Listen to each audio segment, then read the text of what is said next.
بسم اللہ الرحمن الرحیم۔ اللہم صلی علی محمد وعلی آل محمد وبارک وسلم۔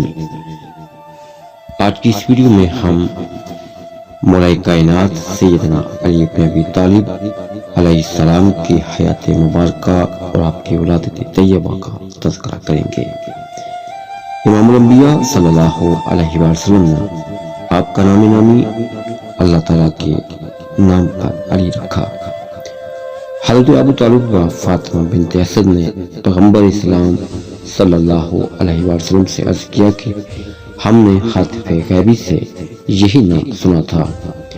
آپ کی مشہور القاب امیر المومنین، مرتضی، اسد اللہ، ید اللہ، نفس اللہ، حیدر کزار، نفس رسول اور ساقی کوثر ہیں۔ حضرت علی علیہ السلام کے مشہور کنیت ابو الحسن و ابو تراب ہیں۔ حضرت علی علیہ السلام ہاشمی خاندان کے پہلی فرزند ہیں، جن کے والد اور والدہ دونوں ہاشمی ہیں۔ آپ کے والد ابو ہاشم خاندان قبیلے قریش میں اور طالب بن عبد المطلب بن ہاشم ہیں، اور ماں فاطمہ بنت اسد بن ہاشم ہیں۔ قریش تمام عربوں میں اخلاقی فضائل کے لحاظ سے مشہور و معروف ہیں۔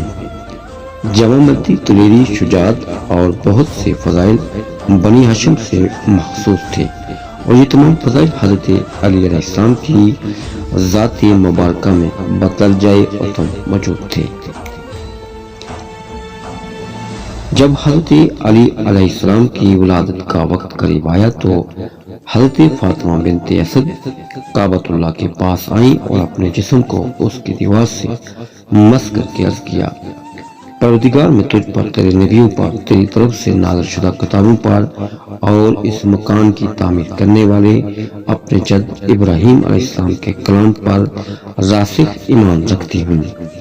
پروردگار تجھے اس ذات کے احترام کا واسطہ جس نے اس مکان مقدس کی تعمیر کی، اور اس بچے کے حق کا واسطہ جو میرے شکم میں موجود ہے، اس کی ابھی ایک لمحہ بھی نہیں گزرا تھا کہ کعبہ کے جنوبی مشرقی دیوار عباس بن عبد ولادت کو میرے لیے آسان فرما۔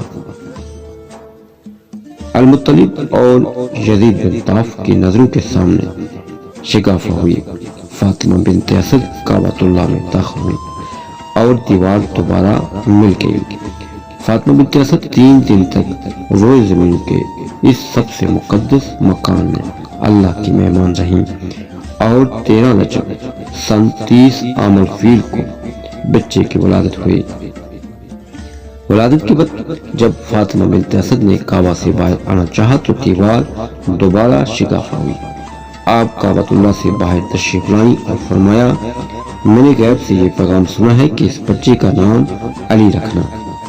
حضرت علی علیہ السلام 3 سال کی عمر تک اپنے والدین کے پاس رہے اور اس کے بعد پیغمبر اسلام کے پاس آ گئے، کیونکہ جب آپ 3 سال کے تھے اس وقت مکہ میں بہت سخت قحط پڑا، جس کی وجہ سے رسول اللہ صلی اللہ علیہ وسلم کے چچا ابو طالب کو اقتصادی مشکل کا بہت سخت سامنا کرنا پڑا۔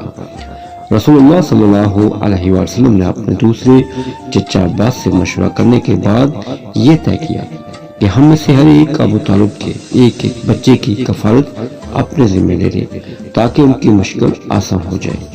اس طرح حضرت عباس نے جعفر اور رسول اللہ نے حضرت علی کی کفالت اپنے ذمہ لی۔